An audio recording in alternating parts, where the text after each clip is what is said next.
This movie felt 2 hours long. It has not aged well.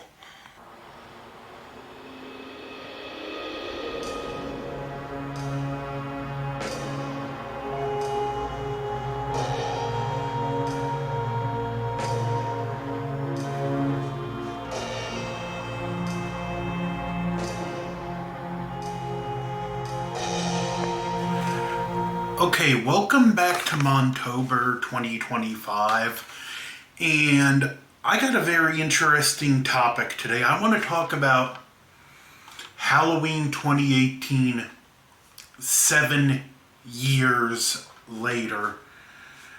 Oh, I feel so old saying this is 7 years now. So, there was a lot of anticipation when this movie was hyped from the return of Jamie Lee Curtis. Wish she never would have come back in hindsight. And John Carpenter being involved again, developing a new score. I was very excited for this movie. There was a lot of anticipation, waiting for images, more news about the film to come out. The new mask, which it's just okay. I loved it a lot more then. And there was just this, it just felt very special because this wasn't just another Halloween movie. This was the return of the original Michael Myers after the Rob Zombie remakes. I remember going to see the film in the theaters, and it was one of those times you could just feel the anticipation in the air. I was very excited for the film, but also nervous they didn't mess it up. And upon watching the film, I just really watched it with a critical lens on, and just, with that being said, the nostalgia and the Halloween goggles kind of, in that excitement, it overread how I felt about the movie initially.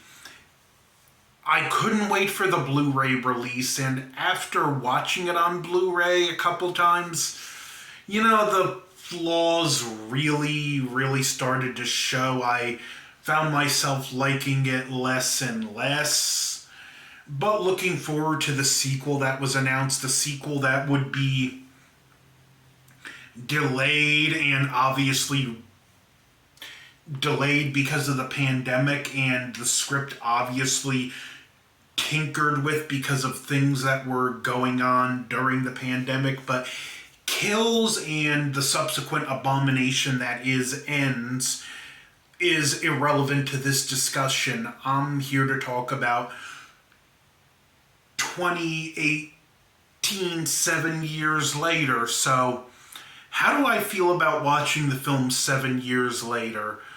Well, the opening sequence is still great, and this moment, the scene at the insane asylum and the true crime podcasters and him holding the mask up, yelling at Michael to say something, and just the reaction of everyone as he pulls the mask out, it was electric in the theaters, and it's still pretty intense now.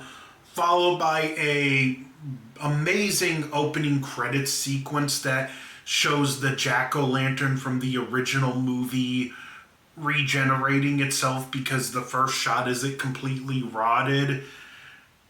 And then the rest of the movie happens. And to be honest, it's just not a whole lot of good that happens in this movie. This movie has good moments, don't get me wrong, but the problem is getting to the good moments and getting through the stuff in between.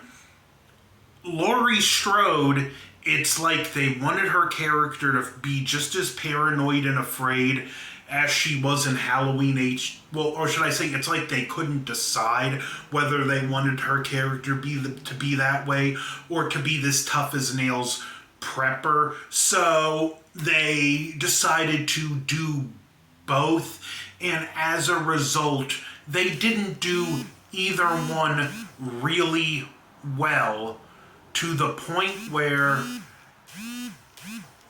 she just doesn't do things as she just doesn't do the traumatic part as good as it was presented in H2O, and the prepper stuff just seems the more tough as nails part just doesn't feel right when you combine the two of them together.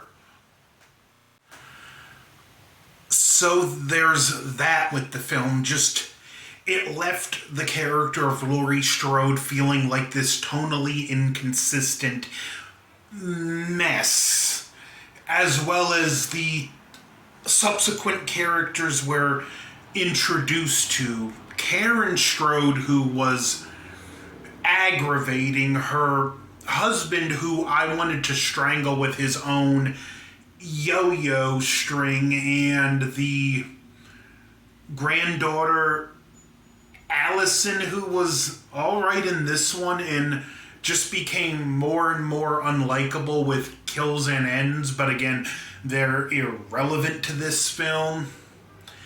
As well as the humor in this film is just all over the place. A few things are a decent laugh, then you just have some cringeworthy humor, like the peanut butter line from Allison's father. Oh, I hate that character.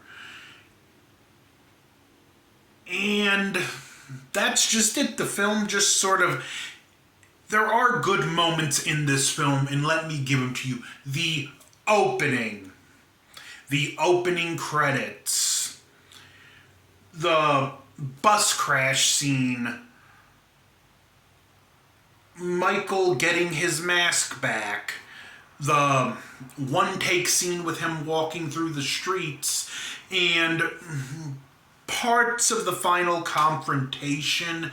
But the problem is just getting to those legitimate good moments. The movie's just left spinning its wheels, and it's a very uneven watch that if I'm being honest, I just couldn't wait for it to end. This film is it's just as big of a tonal mess as Laurie Strode's character is, but then again, it was directed by a comedy director in David Gordon Geek, and it was produced by Jason Blum of Blumhouse, the Walt Disney of horror, so this film was on shaky ground to begin with, as well as just even the opening scene, as great as electric as it was when I first watched the film, even now when I watch it, why I still like it, I feel like they show way too much of Michael's face, even just the side view, which it's another problem with this trilogy as a whole. But we just spend most of the time following poorly written, bland, boring characters. Allison's boyfriend, her friends, just none of it works for me, or at least works anywhere near as good as it used to when I was just so stoked to have the original Michael Myers back that I was happy to overlook the flaws of this film, as well as a new character introduced, Dr. Sartain, who they kind of set him up to be the new Loomis, only to completely waste the character with a completely stupid twist where he basically set Myers free and then he unceremoniously gets killed. Like, there's this twist with his character. There's zero payoff to it. It only happened because they couldn't figure out a good way to bring Michael to Laurie. So yeah, this whole character was just had a twist that's completely stupid because they wrote themselves into a corner. As well as Laurie's trauma, it would have made so much more sense and been more believable if the events of Halloween 2 were still in canon. Now, like I said, there are some great scenes One in particular is the one take scene where we follow Michael as he going through the neighborhood street as he kills a few people. That scene is great. That scene is tense, and the way some of it is shot, especially this one house, it feels like it could have been in 1978. Even the way that house is lit.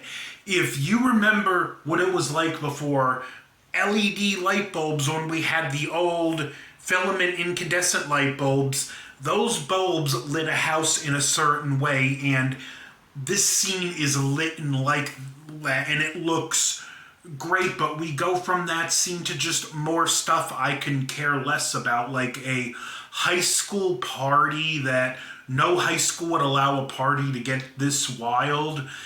And that's just it, really. Just the film, looking back, it's just completely wasted potential. Some of the stuff in the babysitter scene, like the chemistry between the actress that plays Vicky and the kid, is really good. And there is a good build up there to when Michael finally shows up, because we see he's going to be there in the credits. So this scene still does have good pacing. I know some people had condemned that the kid was still joking after Vicky was getting killed, but it's just that one line where he tells her boyfriend, if you go up there, you're going to get killed too. And I feel that was more him joking and more him just being 100% serious. You go up there, you're going to get killed. I'm out of here. Like, it's not as much of a joke as I feel most people make it out to be, but I don't blame people for thinking that, because the humor with this kid was too over the top. So, that's pretty much it. I don't have a whole lot to say about this film, and this was kind of a spur of the minute thing. While I was rewatching it, I just felt I kind of needed to talk about it again and just talk about my thoughts, because it's been 7 years since I initially gave this movie a glowing review, and I've changed on it a lot. If there's one lesson this film has taught me, it's never... How should I put it?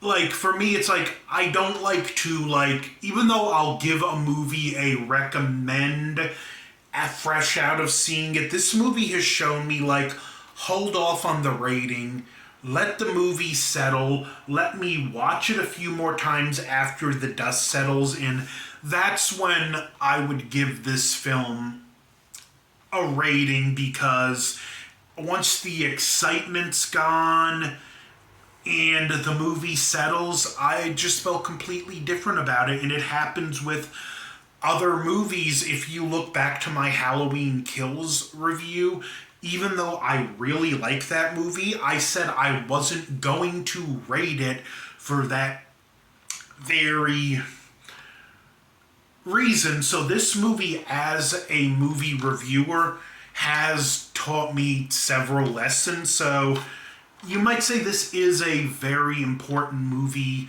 to the channel, despite my new feelings on it. And James Jude Courtney is amazing as Myers. He deserved to be in better movies, but that's just it. A movie with a few good scenes, poor writing, and a bunch of just badly written characters. Which, on that topic, let me go on a little bit of a rant. Laurie Strode had the worst weapon she could have picked to fight off Michael Myers. Things that are slow to fire and even slower to reload, because the yogurt hag only wanted self-defense weapons, because the yogurt hag knows nothing about guns, because she hates firearms. Let me explain. If Michael Myers is coming at you trying to kill you, A 44 Magnum is a self-defense weapon if you're using it against him. If you're using an elephant gun against him, it's a self-defense weapon. If you're using a belt-fed AK-47 against him, it's a self-defense weapon. That being said, the movie, like I said, it's just wasted potential.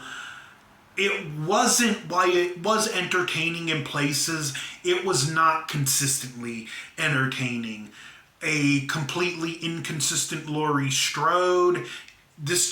Everything about this movie is just frustratingly inconsistent. Is it the worst film in the franchise?